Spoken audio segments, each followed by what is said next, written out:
তুমি কি শুধু বিপদে পড়লে ভগবানকে খোঁজো, আর বাঁচিয়ে দিলে ভাবো তিনি আছেন? রাজা পরীক্ষিতের জীবন মনে আছে?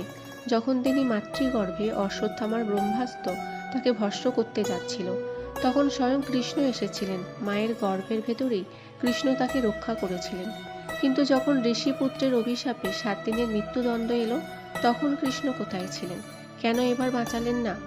কারণ ভগবানের পরিকল্পনা অন্য ছিল। ব্রহ্মাস্ত্র থেকে বাঁচানো ছিল তার জীবন রক্ষার জন্য, কিন্তু অভিশাপ থেকে না বাঁচানো ছিল তার আত্মাকে জাগানোর জন্য।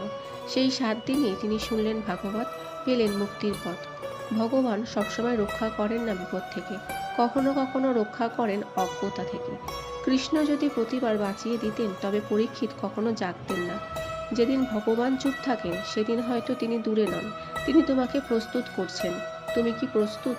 আমাদের হয়তো 7 দিনের খবর কেউ দেয়নি, কিন্তু সময় যে সীমিত তা তো আমরা জানি। ভগবান সবার অজ্ঞতা দূর করুক। শ্রীরামকৃষ্ণের কথায় সবার চৈতন্য হোক।